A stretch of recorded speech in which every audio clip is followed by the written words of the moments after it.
Hey everyone. So for my PLC this week, I'm going to talk a little bit about quizzes. So my promising practice is using quizzes as an engaging way to review course content. So when we got back to in-person classes after our virtual period at the beginning of the year, I noticed pretty quickly that spending so much time in front of the Chromebooks all day was really difficult for a lot of students. A lot of them got bored, a lot of them were worn down by the end of the day. So because that's something that we do have to do at this point, have those assignments online, I wanted to try to find ways to break that up a little bit and keep them engaged. So I remember during my AP workshop back over the summer, another teacher talking about quizzes and how her students really liked quizzes. So I started looking into that and some of the things that it could do. So quizzes can be played live, similar to Kahoot with in-person students. So that's one of the things that stood out to me at first, because in my Plus Deltas, students always talked about how much they liked Kahoot. And quizzes can also be assigned for virtual students to complete in their own time. So not only is quizzes a tool that you can use with your students who are in class, you can also use it with your virtual students. And I've also used it in Google Meets.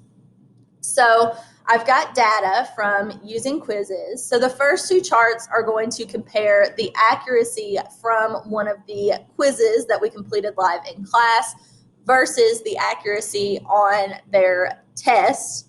And then the second is going to compare the Congress exam to the executive exam. And with the Congress exam, we hadn't yet used quizzes, and with the executive branch exam, we had used quizzes. So you can see improvement from the accuracy on quizzes to the executive branch exam. So with similar questions, their accuracy improved. And then you can also see an improvement from the Congress exam to the executive branch exam. So with the Congress exam, again, I hadn't used quizzes yet, but with the executive branch exam, we used it to review the president, the powers of the president, and also the bureaucracy. So again, there was an improvement from the Congress exam to the executive branch exam. So that is my data on using quizzes. So now I'll just talk a little bit about quizzes, some of the things that I really like about it, and how you can use it. So like Kahoot or like Quizlet, you can sign up for quizzes using your Google login. That's what I did. I have the basic plan, which is free, but you could pay to upgrade to a higher plan that allows you to do more things. So you can also import your Google Classrooms to quizzes and assign quizzes that way. So I have loaded all of my Google Classrooms into my quizzes. So one of the things that I like most about quizzes is that you have the option of creating your own quiz or lesson. Okay, so you could do that if you chose to, or you can search for quizzes.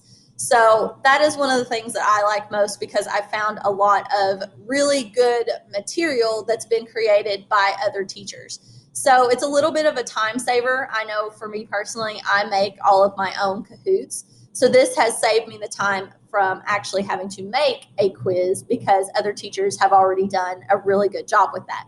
So you can explore and search for quizzes on any topic. And once you've found the ones you're looking for, and you can go through the questions to see what works best for you, you can build your own library. So I've created a library here. Again, you can go through the questions, okay, and see all of the questions and answers before you add them to your library. It also gives you the grade level. So this one says 7th grade, but the questions are a little bit harder than that. But anyway, so you have a couple of options. So you can play a live quiz, which is what I've done with my in-person students, as well as I did it on Google Meet the other day. So I gave students the option to log on to Google Meet and review material that was covered in video lessons last week. So you can do a live quiz, again, very similar to Kahoot. It will give students a game pin where they log in, and they will get the questions, and they'll have a certain amount of time to answer them, and it has a leaderboard. So it can be a little bit of a competition, and The in-person students really responded well to that. They had fun with this.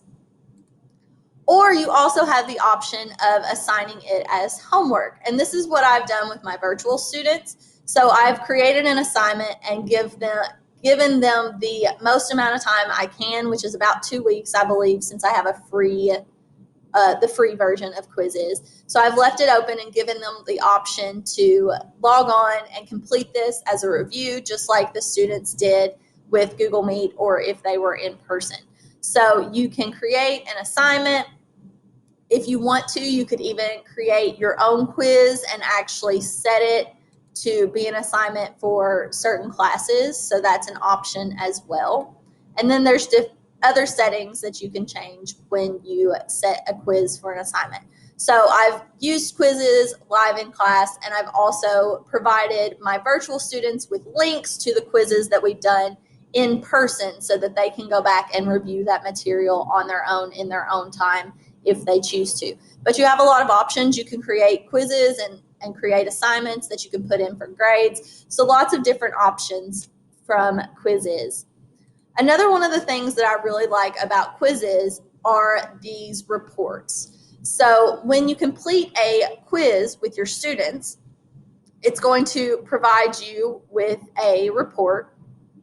So you can go through, open it up, you can see how students have done on the quizzes. So it gives you a report of student accuracy. You can even click on a student and see exactly what questions they got right and what questions they missed. So I really like that as well.